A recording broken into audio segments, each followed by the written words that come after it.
Xin chào các bạn đã đến với kênh channel của mình. Hôm nay mình làm video này để chia sẻ với các bạn về nguồn gốc phát tích của thiên nhãn và vì sao đạo Cao Đài lấy biểu tượng là thiên nhãn mà thờ. Xin mời quý vị cùng các bạn theo dõi video sau. Thiên nhãn là con mắt trời, thờ thiên nhãn tức là thờ trời. Trên quả càn khôn, Đức Chí Tôn đã bảo vẽ hình thiên nhãn ngay phía trên ngôi sao Bát Đẩu. Tất nhiên là Đức Chí Tôn ngự tại ngôi Bát Đẩu. Biểu tượng trên thiên nhãn của đạo Cao Đài, tức là đại đạo tam kỳ phổ độ, có một ý nghĩa vô cùng cao cả và đặc sắc mà bất cứ nền tôn giáo nào trên thế giới hiện nay đều không có được. Nguồn gốc về thiên nhãn.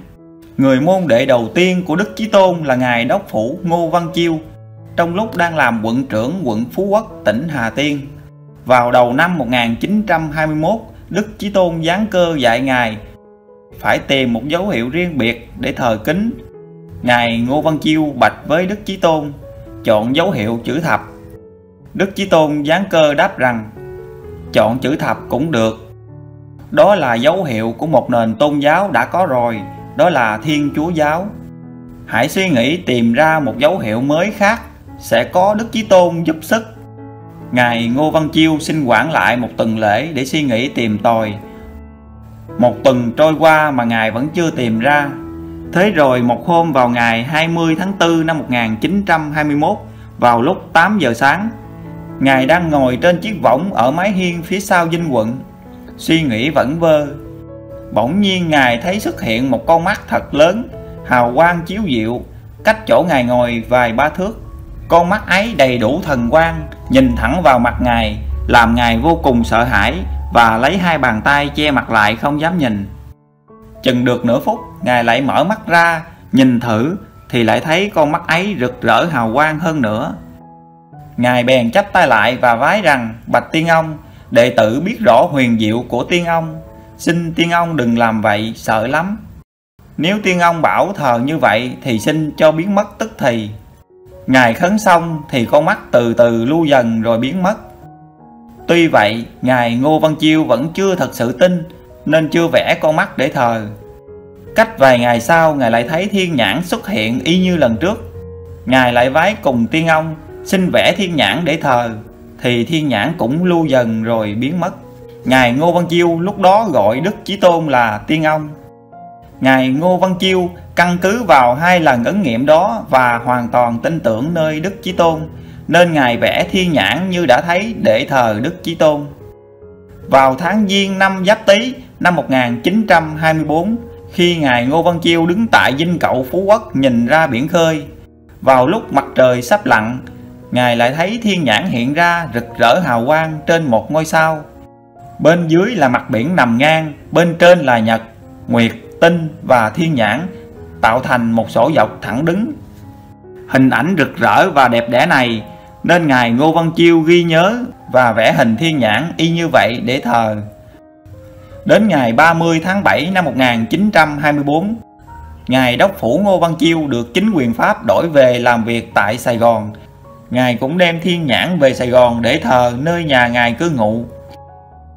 Mặt khác, vào giữa năm 1925, Đức Chí Tôn độ được nhóm công chức xây bàn ở Sài Gòn, gồm Quý Ông, Cao Huỳnh Diêu, Cao Huỳnh Cư, Phạm Công Tắc, Cao Hoài Sang, và kế đó độ thêm Ngài Lê Văn Trung.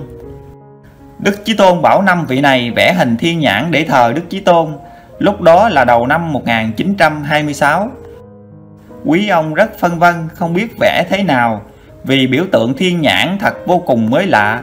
Vì từ trước tới giờ, người Việt Nam chỉ biết thờ tượng Phật, tượng Thánh, tượng Thần, chứ chưa hề biết thờ thiên nhãn. Đức Chí Tôn biết các ông đang phân vân nên giáng cơ dạy Quý Ông đến nhà Đốc Phủ Ngô Văn Chiêu để ông Chiêu chỉ cho cách thờ và dặn mang theo Đại Ngọc Cơ đi cùng để Đức Chí Tôn giáng cơ dạy việc. Thế là do lệnh chỉ dạy của Đức Chí Tôn, Quý Ông tìm đến nhà Ngài Ngô Văn Chiêu, được Ngài Ngô Văn Chiêu hướng dẫn cách thờ phượng Đức Chí Tôn bằng biểu tượng là thiên nhãn với đầy đủ chi tiết, và sau đó Quý Ông phò lon cầu Đức Chí Tôn. Đức Chí Tôn giáng cơ dạy Quý Ông hợp tác với Ngài Ngô Văn Chiêu để chuẩn bị khai đạo và nhận Ngài Ngô Văn Chiêu làm anh cả. Nguồn gốc thờ thiên nhãn của đạo Cao Đài phát tích từ đó. Thật ra biểu tượng thiên nhãn tượng trưng cho đấng Thượng Đế không phải hoàn toàn mới lạ đối với nhân loại. Vì từ thời thượng cổ, người dân Ai Cập, người dân Do Thái ở Phi Châu, người Peru ở Nam Mỹ đã biết vẽ hình thiên nhãn ngự trên kim tự tháp để thờ đấng Thượng Đế. Ý nghĩa của thờ thiên nhãn, Đức Chí Tôn dạy rằng tại sao Thầy lại bảo các con tạo hình thiên nhãn mà thờ, không dạy thờ hình tượng như các tôn giáo khác. Thầy vốn hư vô chi khí, không giống cái chi hết, các con chớ tạo hình Thầy mà thờ. Trời là lý, thì cái lý ấy rất thông linh, bao quát càn khôn thế giới. Thầy đâu có xác phàm như các con mà tạo hình thể như các con, nên chi hãy thờ thiên nhãn là thờ Thầy. Thờ thiên nhãn bao gồm nhiều ý nghĩa siêu nhiên, xin nêu ra sau đây. Ý nghĩa về hình thể, tiên nho thường nói hoàng thiên hữu nhãn, hay trong dân gian cũng thường nói trời cao có mắt, để chỉ rằng ông trời tức đấng Thượng Đế nhìn thấy rõ tất cả những hành vi thiện ác của khắp chúng sanh, dù bộc lộ ra ngoài hay giấu giếm kín đáo bên trong, mắt trời đều thấy rõ hết, để khen thưởng hay xử phạt một cách công bình. Do đó trong bài Kinh Ngọc Hoàng Thượng Đế có câu càng kiện cao minh, vạn loại thiện ác tất kiến, có nghĩa là càng là trời ngôi càng mạnh mẽ, cao tột và sáng tỏ, ắt hẳn thấy rõ điều thiện và ác của chúng sanh muôn loài. Thờ thiên nhãn với con mắt mở để chúng ta luôn nhớ rằng bất cứ làm việc gì trời đều thấy rõ, không giấu giếm hay sau này chối cãi được. Vẽ một con mắt để thờ mà không vẽ hai con mắt là bởi vì số 1 là số khởi thủy của càn khôn, vũ trụ và vạn vật.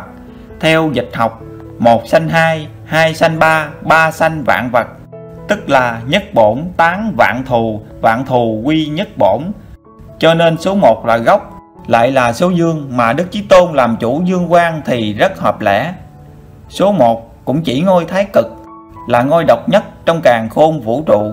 Vẽ con mắt trái để thờ chứ không vẽ con mắt bên phải, bởi vì bên trái thuộc về dương, bên phải thuộc về âm, nên khi vào đền thánh quỳ cúng Đức Chí Tôn, nam phải quỳ bên trái của Đức Chí Tôn và nữ phải quỳ bên phải của Đức Chí Tôn, nam tả nữ hữu, từ trong nhìn ra.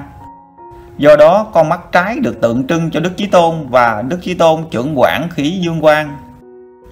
Thờ thiên nhãn có ý nghĩa đại đồng. Bất cứ sắc dân nào, dân tộc nào cũng biết vẽ con mắt để thờ, và vẽ hình con mắt không có tính phân biệt chủng tộc, nên có tính chất chung hết, tức là đại đồng.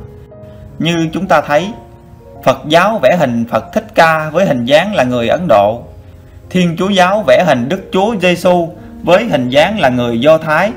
Do đó có tính cách phân biệt về dân tộc và quốc gia. Vẽ hình con mắt để thờ thì tránh được sự phân biệt chủng tộc hoặc màu da, cho chúng sanh dễ bề tu tập. Đức Chí Tôn là đại từ phụ của toàn nhân loại, chứ không của riêng một dân tộc nào, nên khi thờ con mắt tức là Đức Chí Tôn muốn cho nhân loại không còn phân biệt nhau về chủng tộc hay màu da, xem nhau như anh em một nhà, là con chung của Đức Chí Tôn và Phật mẫu.